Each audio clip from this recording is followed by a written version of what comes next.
Hello friends, welcome to civil solve. जो लोग भी नए हैं, this is something about channel, आप देख लीजिएगा।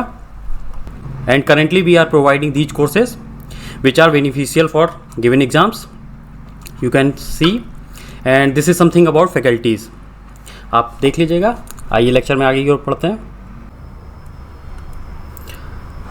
अपना पहला क्वेश्चन है, in which of the following states does the panchayat system exist. आपका आंसर है अरुणाचल प्रदेश। इसके अलावा अगर ऑप्शन में ये दिया होता Assam, Manipur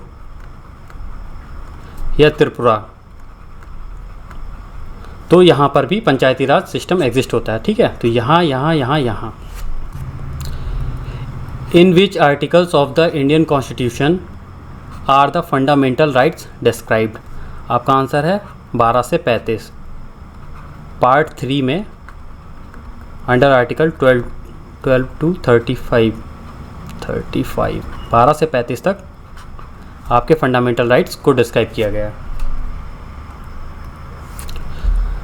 the original constitution had parts and 395 articles, 22 parts. जब अपना कॉन्स्टिट्यूशन इन्फोर्स हुआ था तब 22 पार्ट और 395 आर्टिकल्स थे, और आज 25 पार्ट्स और 450 प्लस आर्टिकल्स हैं। Who was the first vice president of India. Mister S Radhakrishnan, जो कि बाद में चलकर प्रेसिडेंट भी बने थे। When were first general election, जो आपके जनरल इलेक्शन थे वो कब हेल्ड हुए थे इंडिया में। ये हुए थे आपके 1951 से 1952 के बीच, 1951 टू 52।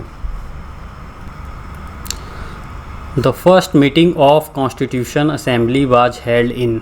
जो पहली कॉन्स्टिट्यूशन असेंबली की जो फर्स्ट मीटिंग हुई थी वो कहाँ हुई थी, वो आपकी हुई थी दिल्ली में। ठीक है, और कहाँ हुई थी, कॉन्स्टिट्यूशनल हॉल में हुई थी। ठीक है, दूसरा पॉइंट। और तीसरी कॉन्स्टिट्यूशनल हॉल में हुई थी। और तीसरा पॉइंट ये हुई थी 9 दिसंबर 1946 को। और सच्चिदानंद सिन्हा ये जो थे वो इसके फर्स्ट प्रेसिडेंट थे, ये इंटरिम प्रेसिडेंट थे। ठीक है, आपका क्वेश्चन कह रहा है, in which schedule of the constitution of India are states and its territories specified, कि किस शेड्यूल में स्टेट्स और टेरिटरीज को स्पेसिफाइड किया गया। आपका आंसर है फर्स्ट शेड्यूल। और उसके हिसाब से अपना देखें फॉर्मेशन, तो अपने यहाँ इस समय 28 स्टेट्स प्लस 8 यूटीज़ हैं। अगला क्वेश्चन है, which writ is issued when the court finds that a person is holding office but he is not entitled to hold that office. ठीक है, मतलब कोई ऐसा पर्सन है जो किसी पोस्ट पे काम कर रहा है लेकिन वो उस पोस्ट पे काम करने के एलिजिबल नहीं है, एलिजिबल ना होते हुए वो उस पोस्ट को होल्ड कर रहा है, तो उसके अगेंस्ट कौन सी रिट इशू की जाती है। तो ये high court, supreme court issue करते हैं। ठीक है, सुप्रीम कोर्ट इशू करता है और हाई कोर्ट करता है। कितने टाइप की करता है, 5 टाइप की करता है। ठीक है, तो यहाँ पर जो रिट इशू होगी वो आपकी होगी क्यो वारंटो, कि भाई आप किस अथॉरिटी से आप यहाँ पर काम कर रहे हैं। ठीक, तो क्यो वारंटो। और कौन कौन सी होती है, हैबियस कॉर्पस होती है, सर्टियोरेरी होती है, मैंडमस होती है, क्यो वारंटो तो है ही, और इसके अलावा एक होती है प्रोहिबिशन। ठीक है, आगे डिटेल में बताएंगे। अगला क्वेश्चन है, which of the following is a subject under the union list of the constitution of India. निम्न में से कौन सा ऐसा सब्जेक्ट है जो यूनियन लिस्ट में आता है, यूनियन लिस्ट जिस पे केंद्र सरकार कानून बनाती है। तो आपका आंसर है railways. The appointment of the district जजेस in the states of India is done in consultation with the high court. ठीक है, किसकी कंसल्टेशन से जो स्टेट्स होते हैं उसमें डिस्ट्रिक्ट जज को नियुक्त किया जाता है। तो यहाँ पे कंसल्टेशन जो रहती है वो गवर्नर की रहती है स्टेट्स में। Okay, the president of India has the power to pardon under which article of the constitution of India. किस आर्टिकल के तहत प्रेसिडेंट के पास ये पावर है कि वो जो सज़ा है उसको माफ़ कर सकता है। ठीक है, तो ये उसकी पावर्स हैं, पार्डनिंग पावर हैं आर्टिकल 72 में। The first prime minister of Pakistan was Liaquat Ali Khan. On December 9th, 1946, who was chaired the first session of Constituent Assembly। जब कॉन्स्टिट्यूएंट असेंबली का जो पहला अधिवेशन हुआ था, सेशन हुआ था, वो 9 दिसंबर 1946 को हुआ था और उसको के अध्यक्ष कौन थे? ठीक है, तो वो थे Sachchidanand Sinha. Which of the following is not a subject under the concurrent list of the constitution of India? इसमें से कौन सा, देखिए वर्ड पे, क्वेश्चन पे ध्यान दिया करिए, ये पूछा नॉट। निम्न में से ऐसा कौन सा सब्जेक्ट है जो कंकरेंट लिस्ट में नहीं आता है? कंकरेंट लिस्ट आपकी वो लिस्ट होती है जिस पे स्टेट और सेंटर दोनों ही कानून बना सकते हैं। तो आपका यहाँ पे आंसर है bankruptcy and insolvency. Which of the following states has bicameral legislature? Bicameral legislature का मतलब होता है वहाँ 2 सदन हो। अगर स्टेट की बात हो रही तो वहाँ पे विधान सभा भी हो और विधान परिषद भी हो। ठीक है, तो 2 सदनीय, ये बाईकैमरल लेजिस्लेचर कहलाता है। तो निम्न में से कहाँ पर है? तो यहाँ पर ये आपका आंसर होगा बिहार। उसके अलावा मैं बता दे रहा हूँ कि पहले जो था वो 7 स्टेट्स में बाईकैमरल लेजिस्लेचर था, लेकिन उसके बाद उसमें एक जम्मू कश्मीर था। जम्मू कश्मीर से 370 रिवोक हो गया। ठीक है, तो ये खुद टूट गया स्टेट। तो इसके बाद अब 6 स्टेट रह गए हैं। 6 स्टेट में कौन कौन है? एक तो आपका बिहार हो गया, उत्तर प्रदेश है, आंध्र प्रदेश है, तेलंगाना है, कर्नाटक और Maharashtra. The first ever motion to remove a chief justice of a high court of India was initiated in the year. तो ये आपका हुआ था 1991 में। अब 1991 में ये हुआ था कैलकाटा, जो कैलकाटा आपका है हाई कोर्ट, उसके जज एक थे चीफ जस्टिस सौमित्र सेन, जिनके अगेंस्ट ये प्रोसीडिंग्स लाई गई थी। और अगर यहीं पे मैं आपको बताऊं सुप्रीम कोर्ट का ऐसा कौन सा फर्स्ट जस्टिस जिसके अगेंस्ट ये प्रोसेस रिलीज हुआ था फर्स्ट टाइम, तो वो थे V Ramaswamy.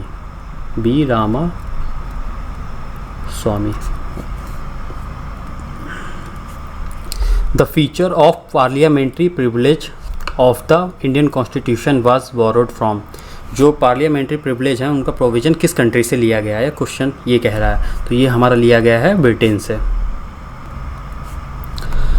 Which constitution amendment act inserted article 21A to the constitution of India as a fundamental right? ठीक है, जो अपना फंडामेंटल राइट है 21A, वो किस अमेंडमेंट एक्ट के थ्रू इंसर्ट किया गया है कॉन्स्टिट्यूशन ऑफ इंडिया में? तो ये किया गया है 86th अमेंडमेंट। 86th अमेंडमेंट में क्या हुआ था? एक तो 21A को इंसर्ट किया, इसके अंडर जो 6 से 14 साल तक के बच्चे हैं इनको फ्री एजुकेशन, तो ये एक प्रकार से right to free education.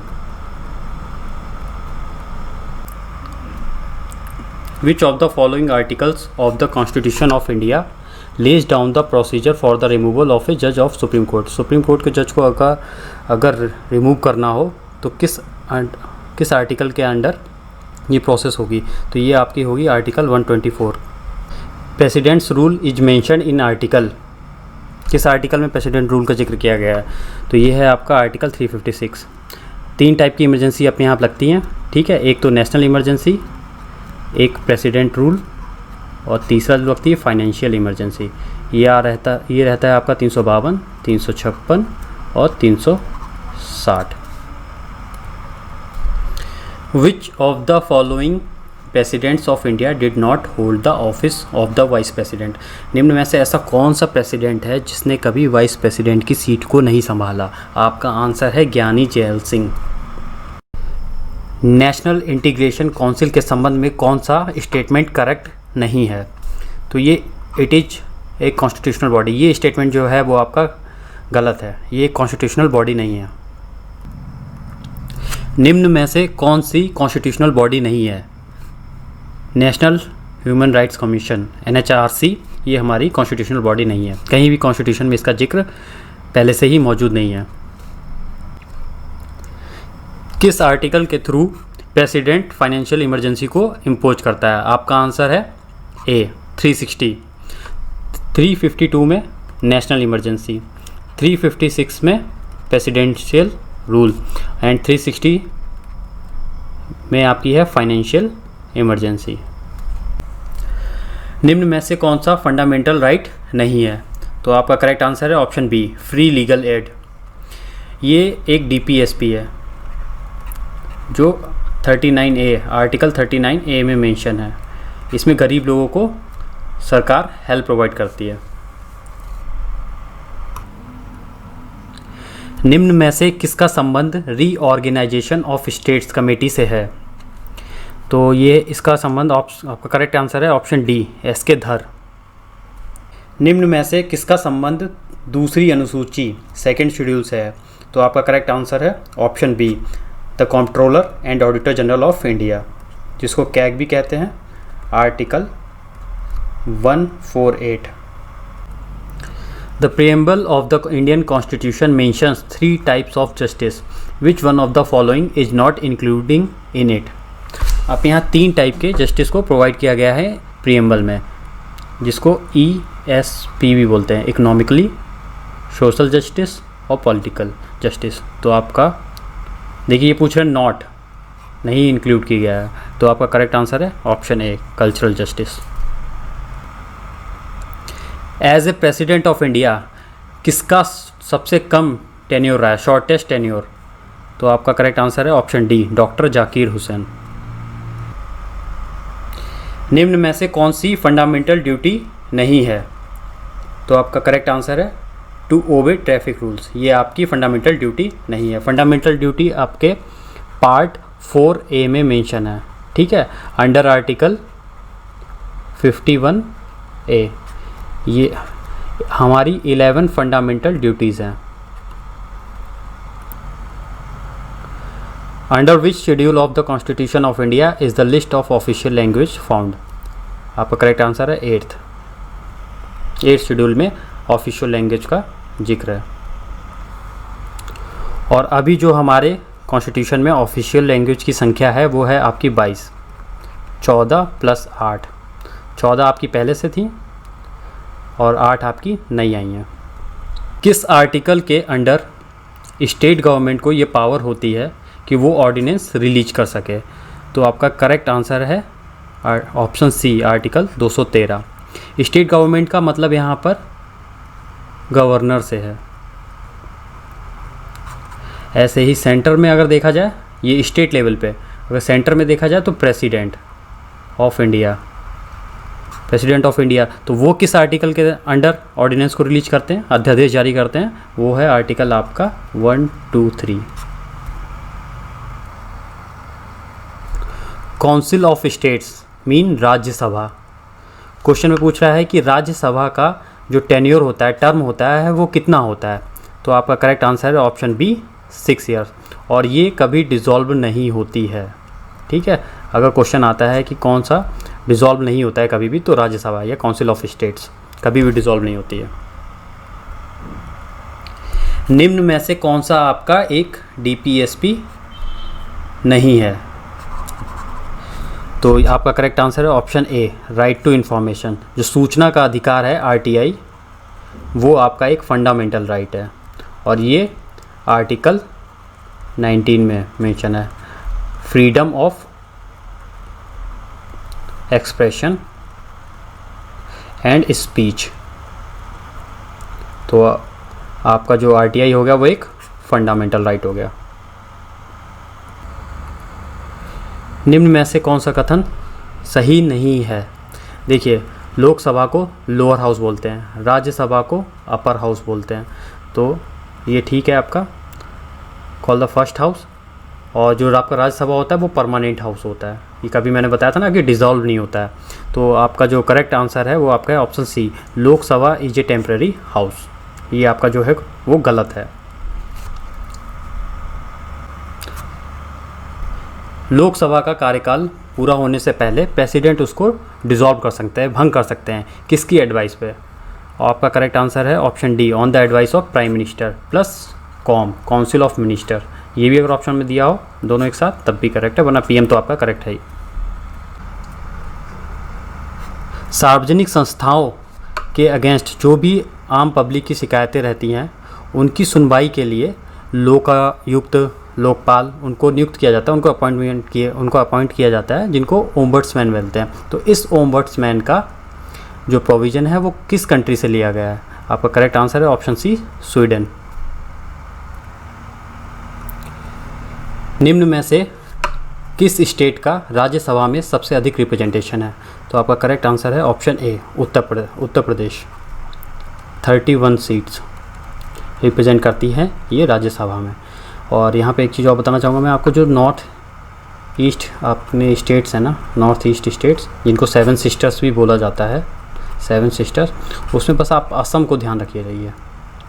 Assam, जब वर्ड आए असम तो यहाँ पे 7 सीट्स हैं राज्यसभा में, ठीक है। बाकी जितने भी इसके स्टेट्स हैं वो एक एक सीट रखते हैं, ठीक है।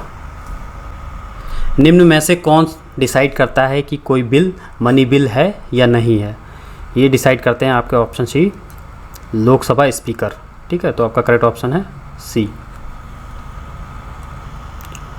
और ये जो आपका मनी बिल आता है का जो प्रोविज़न है वो आपके अंडर आर्टिकल 110 है, ठीक है। 108 में आपकी जॉइंट सिटिंग है। जॉइंट सिटिंग किसकी joint sitting? Lok Sabha plus Rajya Sabha, ठीक है। जो PIL है, पब्लिक इंटरेस्ट लिटिगेशन, उसका कॉन्सेप्ट किस कंट्री से लिया गया है? तो इसका जो कॉन्सेप्ट लिया गया है वो USA से लिया गया है। तो करेक्ट आंसर है आपका ऑप्शन बी। और इंडिया में इसे सबसे पहले किसने इंट्रोड्यूस किया? तो आपके 17th नंबर के जो चीफ जस्टिस ऑफ इंडिया थे CJI, PN भगवती, उन्होंने इसे PIL को इंडिया में इंट्रोड्यूस किया था। किसकी एडवाइस पर प्रेसिडेंट अपॉइंट करता है एक स्टेट गवर्नर को? प्राइम मिनिस्टर की एडवाइस पे प्रेसिडेंट अपॉइंट करता है किसी स्टेट के गवर्नर को। तो करेक्ट आंसर है आपका ऑप्शन सी। निम्न में से कौन है जो लोकसभा का स्पीकर नहीं रहा कभी भी? तो चंद्रशेखर जो आपके हैं, ऑप्शन सी चंद्रशेखर, वो कभी भी लोकसभा स्पीकर नहीं रहे। बाकी के 3 आपके रहे हैं। तो करेक्ट ऑप्शन आपका हो गया सी। इन 1925 सेंट्रल लेजिस्लेटिव असेंबली का प्रेसिडेंट कौन बना? वो बने थे आपके विट्ठल भाई पटेल। तो करेक्ट ऑप्शन आपका हो गया डी। ऐसी कौन सी अथॉरिटी है जो एक जज का ट्रांसफ़र एक हाई कोर्ट से दूसरे हाई कोर्ट कर सकती है? तो प्रेसिडेंट किसी जज का ट्रांसफ़र एक हाई कोर्ट से दूसरे हाई कोर्ट कर सकता है, but with consultation of that CJ of particular high court. मतलब उस पर्टिकुलर हाई कोर्ट के जो चीफ जस्टिस होंगे उनसे कंसल्टेशन के बाद प्रेसिडेंट ये काम कर सकता है। तो करेक्ट जो आपका ऑप्शन है वो ऑप्शन है सी। संविधान की किस अनुसूची में स्टेट और यूटीज़ का मेंशन किया गया है? तो वो आपकी है फर्स्ट शेड्यूल, ठीक है। पहली अनुसूची में आपके राज्य और यूटीज़ को मेंशन किया गया। तो करेक्ट ऑप्शन हो गया आपका ए। Which report of the second Administrative Reforms Commission has identified citizen-centric administration as good governance in India? तो ये आपकी रिपोर्ट थी 12th। The state is everywhere, it leaves hardly a gap। ये स्टेटमेंट है वो किस कंसेप्ट को एक्सप्लेन करता है? तो ये जो स्टेटमेंट है ये वेलफेयर स्टेट को एक्सप्लेन करता है, उसके कॉन्सेप्ट को एक्सप्लेन करता है। तो आपका करेक्ट ऑप्शन हो गया है ऑप्शन ए, वेलफेयर स्टेट। निम्न में से कौन सा कोर्ट में इन्फोर्सिएबल है? तो आपके फंडामेंटल राइट्स जो हैं, जो कि आपके पार्ट 3 में हैं, ठीक है, 12 से 35 आर्टिकल कवर करते हैं। ये जो फंडामेंटल राइट्स हैं ये कोर्ट में इन्फोर्सिएबल है। मतलब अगर आपके इन फंडामेंटल राइट्स का कहीं वायलेशन होता है तो आप सुप्रीम कोर्ट या हाई कोर्ट में जा सकते हैं, ठीक है। तो इन्फोर्सिबल कौन से हो गए? आपके फंडामेंटल राइट्स। ऑप्शन आपका है correct D. Constitution of India के प्रीएम्बल में जो जस्टिस को डिस्क्राइब किया गया है वो कितने टाइप के जस्टिस को डिस्क्राइब किया गया है? तो वो आपके ESP 3, वो इकोनॉमिकली, पॉलिटिकली और सोशल जस्टिस। तो सोशल जस्टिस भी आपका इकोनॉमिकल भी है और पॉलिटिकल भी है। तो ऑल और करेक्ट आपका ऑप्शन हो गया डी। फॉरवर्ड ब्लॉक पार्टी, ये के नहीं है, फॉरवर्ड ब्लॉक पार्टी का गठन किसने किया? तो फॉरवर्ड ब्लॉक पार्टी का गठन जो किया था वो सुभाष चंद्र बोस, इन्होंने किया था। इन्होंने पहले आईएनसी से रिज़ाइन कर दिया था, उसके बाद फॉरवर्ड ब्लॉक का गठन किया था। Political independence without economic equality is an illusion, ये स्टेटमेंट किसका है? तो आपका करेक्ट आंसर है ऑप्शन बी, GDH कोल ने ये बात कही है। भारत के संविधान के किस पार्ट में इंटरनेशनल पीस एंड सिक्योरिटी को मेंशन किया गया है? तो ये आपके किया गया है DPSP में, DPSP में इसको मेंशन किया गया है, ठीक है, अंडर आर्टिकल 51। और DPSP आपके किस पार्ट में दिए गए हैं? ये आपके पार्ट 4 में दिए गए हैं, ठीक है। तो आपका करेक्ट आंसर है ऑप्शन सी। किस अनुसूची का संबंध भाषा से है? 8th शेड्यूल का संबंध जो है वो ऑफिशियल लैंग्वेज से है। प्रेसिडेंट ऑफ इंडिया की पोस्ट के लिए किसको बिना विरोध के चुन लिया गया था, निर्विरोध चुना गया था? तो वो हैं आपके Neelam Sanjiva Reddy, option B is correct. किस प्रेसिडेंट ऑफ इंडिया का सबसे कम टेन्योर रहा था, शॉर्टेस्ट टेन्योर? तो ये आपका रहा था डॉक्टर जाकिर हुसैन का, option D is correct. Madras का नाम चेंज करके कब तमिलनाडु किया गया? तो ये आपका किया गया था ईयर 1969 में, option C is correct. Which of the following is not a feature of good governance? तो आपका करेक्ट ऑप्शन है ऑप्शन 3, रेड टेपिज्म।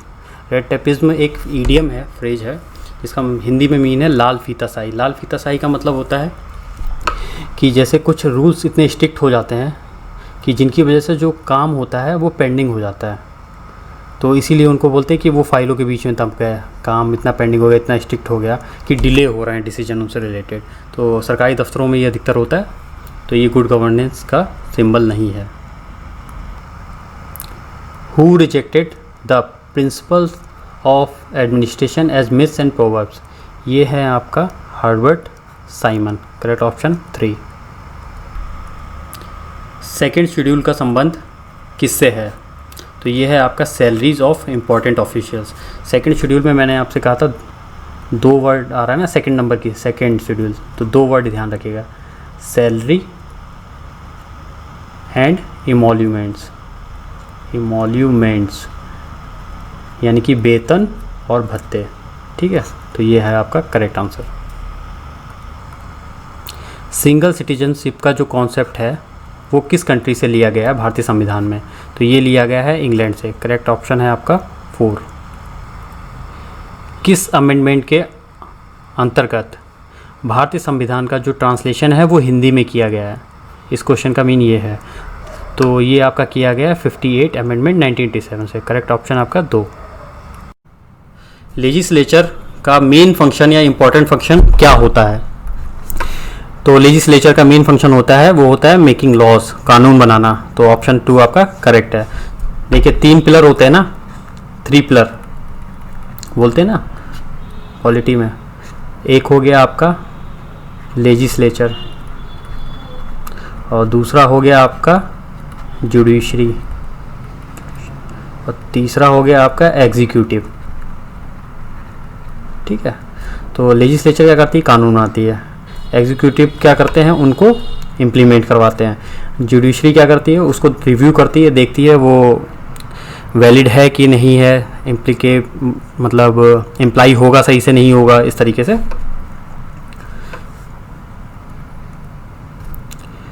निम्न में से कौन सा सोशल राइट नहीं है? Social right mean fundamental rights. तो देखिए राइट टू लाइफ है, रिलीजियस फ्रीडम भी है, एजुकेशन, ये नहीं है आपका।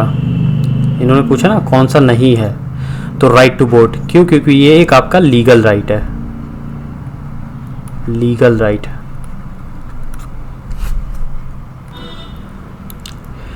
इंडिया में कितनी जोनल काउंसिल्स वर्क कर रही हैं? अब सबसे पहले ये समझिए जोनल काउंसिल होती क्या है।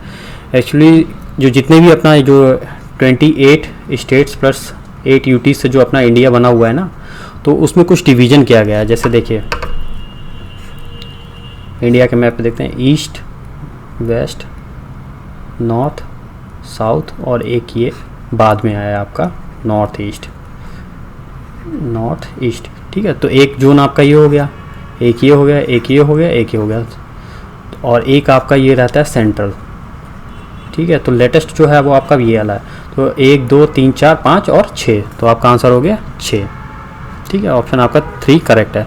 जोनल काउंसिल्स होते हैं जो, पहली बात तो जो स्टेट्स हैं उनको डिवाइड कर दिया है, डिवीजन कर दिया है, eastern, western, northern, south, southern, इस टाइप से।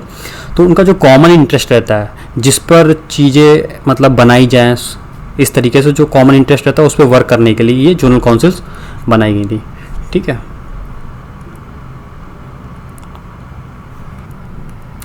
कौन सा काम इलेक्शन कमीशन का नहीं है, ये नोट पे जरूर ध्यान दीजिए। इलेक्शन कमीशन का कौन सा काम नहीं है? तो देखिए, इलेक्शन सिंबल अलॉट करना है, इलेक्शन डेट को फिक्स करना ये भी है, कीपिंग द फेयरनेस ये भी है, तो ये आपका नहीं है। मतलब आपका आंसर ये है, ऑप्शन 4 है, ये काम इलेक्शन कमीशन का नहीं है।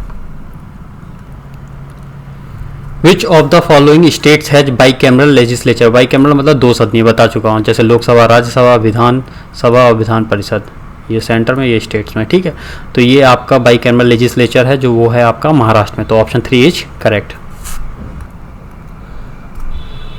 Who was the first women to be nominated as the member of Rajya Sabha? Rajya Sabha में जो पहली फीमेल थी लेडी जो नॉमिनेट हुई थी वो कौन थी? तो ये थी रुक्मणी देवी जी। ठीक है, ओके, तो आपका option 3 is correct. Human rights commission के यूनिवर्सल डिक्लेरेशन के अनुसार निम्न में से कौन सा ह्यूमन राइट है? Right to education, right to food, right to equal access to public services, all options are correct. तो अपना ऑप्शन है ये सारे ही ह्यूमन राइट्स। ठीक है,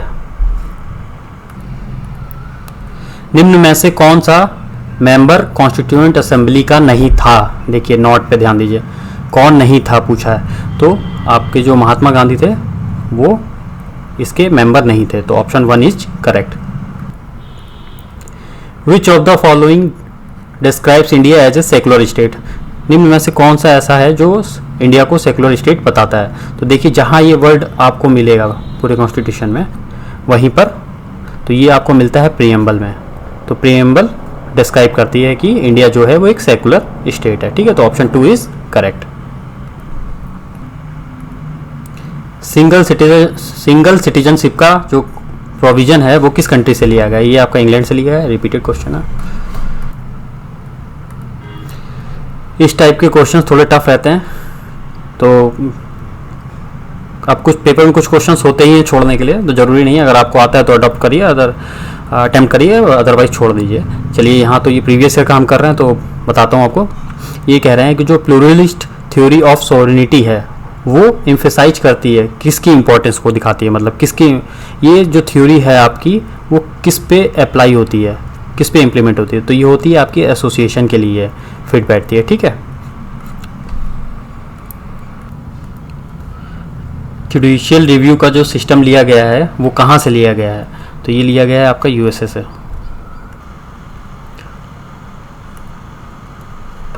इंडियन कॉन्स्टिट्यूशन के अनुसार जो डिस्ट्रिक्ट प्लानिंग कमीशन है जो कॉन्स्टिट्यूट किया गया है, बनाया गया है, वो किस आर्टिकल में आता है?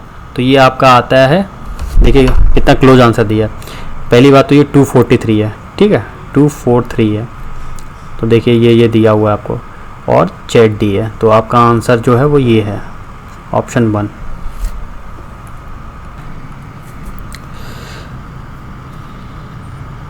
एक नया स्टेट बनाने के लिए जो कॉन्स्टिट्यूशनल अमेंडमेंट होता है तो उसके लिए कौन सी मेजॉरिटी की ज़रूरत होती है?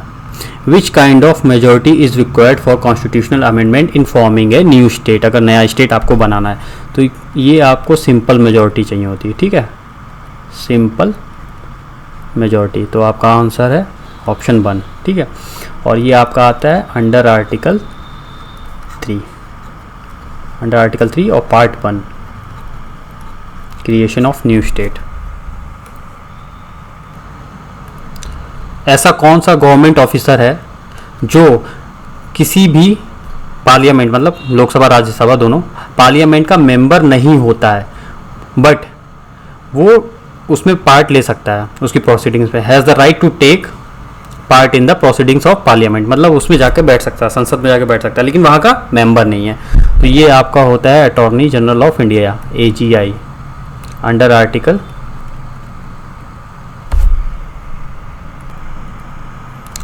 Under article 76।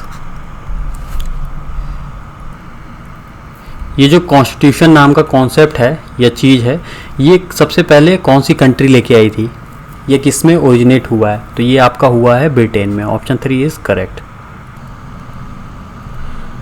The parliament has given power to make laws regarding citizenship under which article of the constitution of India. ये पूछ रहे हैं कि कॉन्स्टिट्यूशन ऑफ इंडिया के किस आर्टिकल के अंदर पार्लियामेंट को ये राइट दिया गया है कि वो सिटीजनशिप पे कानून बना सकें। तो देखिए, ये सिटीजनशिप का जो आपका चलता है, ये चलता है पार्ट 2, ठीक है, कॉन्स्टिट्यूशन का, और ये आपका कवर करता है 5 to 11 आर्टिकल, ठीक है। Article number, serial number 5 to 11 जो है वो सिटीजनशिप को बिलोंग करते हैं। तो उसमें देखिए जो 5 आर्टिकल है आपका, वो बताता है कि वो सिटीजनशिप के बारे में बताता है, और जो 11 है जो आपका, वो पार्लियामेंट को राइट देता है कि वो कानून बना सके किस पे, सिटीजनशिप पे, ठीक है। तो option 4 is correct. So I hope आपको मज़ा आया होगा, आपको अच्छा लगा वो लेक्चर, और मिलते हैं फिर नेक्स्ट लेक्चर में। चलिए, थैंक यू।